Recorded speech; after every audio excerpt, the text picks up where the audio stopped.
رسالت کا پرچار کیا تو ان کی امت نے بھی کہا اے ابراہیم کہ تم نے خدا کو دیکھا ہے؟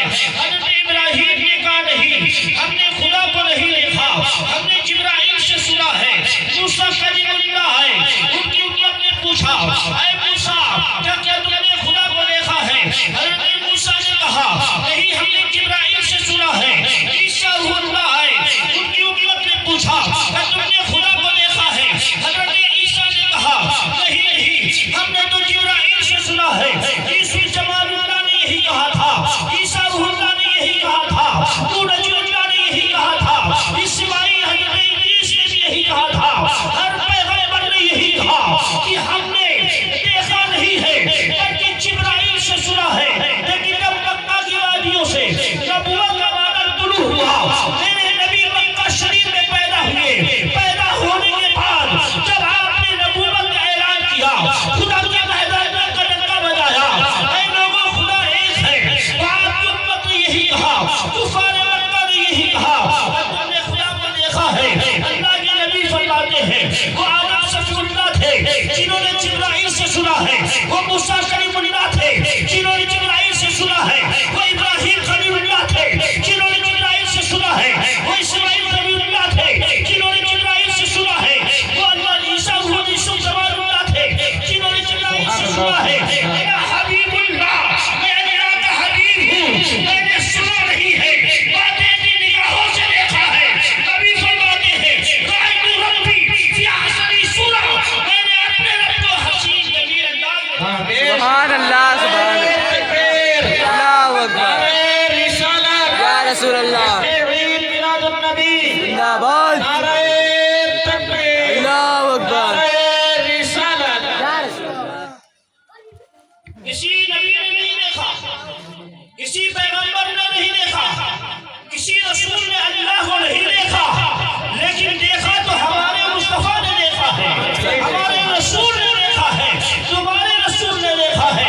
اس لیے ہر نبی شان لے کر آئے ہیں، لیکن نبی کو شان بن کر آئے ہیں، ہر نبی موجودہ لے کر آئے ہیں، میرے مصطفیٰ تو موجودہ بن کر آئے ہیں۔ بے شک بے شک، سبحان اللہ، سبحان اللہ، آپ نے دیکھا کوئی شاعر آیا، پہلے اس نے اللہ کی تعریف کی، اس کے بعد اپنے نبی پر درود پڑھا۔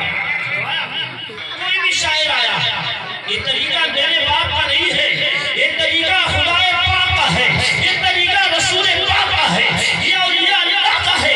حضرت عبداللہ بن مسعود سے حدیث پاک مروی ہے، حضرت عمر سے حدیث پاک بھی مروی ہے۔ آپ فرماتے ہیں جس دعا کے شروع میں نبی پر درود نہ پڑھا جائے اور جس دعا کے آخر میں نبی پر درود نہ پڑھا جائے، وہ دعا باب اجابت سے نہیں ٹکراتی، وہ دعا اللہ کی بارگاہ میں قبول نہیں ہوتی۔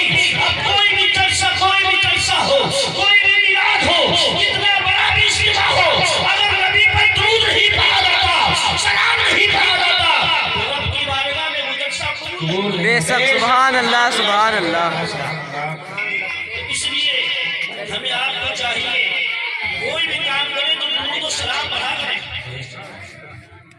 نماز اللہ کے بندے پڑھتے ہیں یا اللہ کی بندیاں پڑھتی ہیں؟ روزہ اللہ کے بندے رکھتے ہیں یا اللہ کی بندیاں رکھتی ہیں؟ حج اللہ کے بندے کرتے ہیں، اللہ کی بندیاں کرتی ہیں، لیکن جب باری آتی ہے سلام کی، باری آتی ہے تو درود کی، اللہ نے یہ نہیں کہا اے میرے بندو تم میرے محبوب پر سلام پڑھا کرو، بلکہ اللہ نے اتنے پیارے انداز سے فرمایا ان اللہ و ملائکتہ یصلون علی النبی یا ایھا الذین آمنوا صلوا علیہ وسلموا تسلیما۔ بے شک اللہ اپنے نبی پر درود بھیجتا ہے، نبی پر سلام بھیجتا ہے۔ اے ایمان والو تم بھی اپنے نبی پر درود و سلام بے شک، سبحان اللہ، سبحان اللہ، اللہ نے کہا تم بھی بھیجو سلام۔ تو ہم کوئی آدمی کسی میں اختلاف کر سکتا ہے، لیکن اللہ کو تو سبھی مانتے ہیں۔ اللہ ہی نے کہا کہ نبی پر سلام بھی پڑھو اور درود بھی پڑھو۔ سلو کے مطلب آتے ہیں درود اور تسلیمہ کے مطلب آتے ہیں سلام، یعنی درود بھی پڑھو اور سلام بھی پڑھو، بے شک بے شک، دونوں چیزیں پڑھو۔ آپ نے دیکھا اس محفل میں بڑی مبارک محفل ہے. آپ سبحان اللہ الحمدللہ پڑھتے رہیے، برابر پڑھتے رہیے. اللہ کے نبی فرماتے ہیں من قال سبحان اللہ وبحمدہ غفرت لہ دخلت الجنہ دخلت فی الجنہ. یعنی جس نے سبحان اللہ الحمدللہ پڑھ لیا، اللہ تعالیٰ اس کے نام کا ایک کھجور کا پیڑ جنت میں رکھا. بے شک سبحان اللہ سبحان اللہ. اس نے سبحان اللہ برابر کہتے ہیں، سبحان اللہ برابر کہتے ہیں. یہ بڑی پیاری رات ہے، بڑی مبارک رات ہے. اگر اس کی تفصیل، اس کی فضیلتیں، عظمتیں بیان کی جائے تو رات کی سیاہی ختم ہو جائے گی، دن کا اجالا ختم ہو جائے گا، لیکن اس کی عظمتیں مکمل نہیں ہو پائے گی. اس معراج کا ذکر کوئی چھوٹی موٹی کتابیں نہیں ہے، بلکہ اللہ کے مقدس کلام میں. پروردگار عالم فرماتا ہے سبحان الذی اسری بعبدہ لیلا من المسجد الحرام الی المسجد الاقصی الذی بارکنا حولہ. یہ قرآن مقدس کی آیت ہے. رب فرماتا ہے پاک ہے وہ ذات جو نے اپنے بندے کو راتوں رات مسجد حرام یعنی کعبہ شریف سے لے کر مسجد بیت المقدس تک لے گئی ہے. اس معراج کا ذکر تو قرآن میں ہے. اگر کسی نے انکار کر دیا تو وہ ایمان سے چلا جائے گا. بے شک بے شک. کسی نے انکار کر دیا کہ معراج نہیں ہوئی، اس جسمانی معراج کا جو تذکرہ ہے کعبہ سے بیت المقدس تک، اگر اس معراج کا کسی نے انکار کر دیا تو معراج کا انکار نہیں، قرآن کا انکار آئے گا. اگر قرآن کا انکار کر دے گا ایمان سے چلا جائے گا. بے شک سبحان اللہ. اس کا تذکرہ قرآن میں ہے. لیکن رب کی ذات اپنے بندے کو رات مسجد حرام کعبہ شریف سے مسجد اقصی بیت المقدس تک. آپ جانتے ہو پھر آگے اللہ تعالیٰ نے اسی نے فرمایا بارکنا حولہ، یعنی ہم نے مسجد اقصی بیت المقدس کے آس پاس برکتیں نازل کی ہیں. آپ جانتے ہو برکتیں کہاں ہوتی ہیں؟ مسجد کے اندر.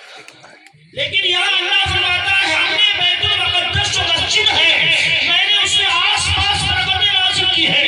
اور علماء فرماتے ہیں کہ اللہ تعالیٰ نے مسجد بیت المقدس کے آس پاس برکتوں کا نام اس لیے لیا کیونکہ رب کو معلوم ہے جو مسجد کے اندر برکتیں ہیں کوئی انکار نہیں کر سکتا. لیکن وہاں مسجد کے آس پاس کچھ اور نہیں ہے، وہاں مزارات انبیاء ہے، مزارات اولیاء. بے شک سبحان اللہ سبحان اللہ. اللہ نے فرمایا کہ جہاں مسجد کے اندر برکتیں ہوتی ہیں وہاں اولیاء اللہ انبیاء کی مزارات پر بھی برکتیں ہوتی ہیں. نبی نے فرمایا، اللہ کے نبی فرماتے ہیں من زار قبری وجبت لہ شفاعتی، جس نے میری قبر کی زیارت کر لی اس پر میری شفاعت واجب ہوگی. سبحان اللہ. نبی نے فرمایا کیونکہ بارکنا اس نے فرمایا قرآن کی بات ہے. بارکنا ہم نے برکتیں کی ہے مزارات انبیاء پر، مزارات اولیاء پر.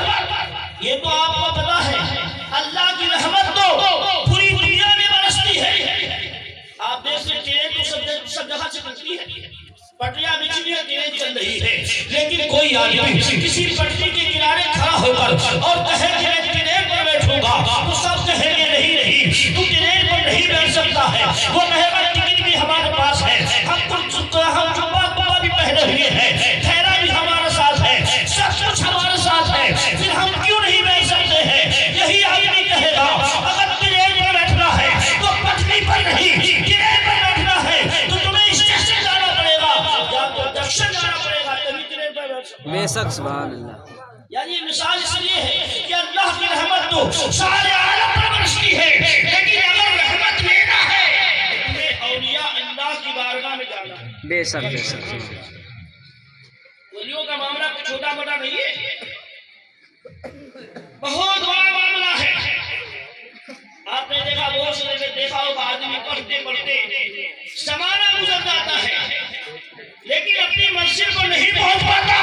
لیکن اسی دھرتی پر رہنے والے جنہیں بڑے پیر کہتے ہیں، غوث پاک کہتے ہیں، ایک چور آپ کی بارگاہ میں آیا اور سینے سے لگایا، اسے اللہ کا ولی بنا دیا. بے شک سبحان اللہ. ایک نام بنا دیا.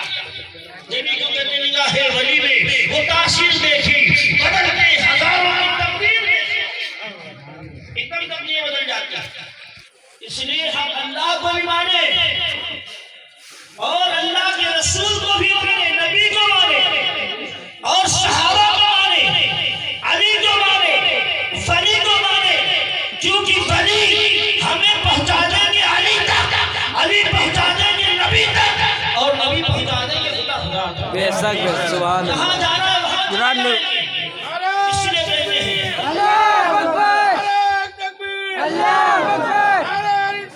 یا رسول اللہ یا رسول اللہ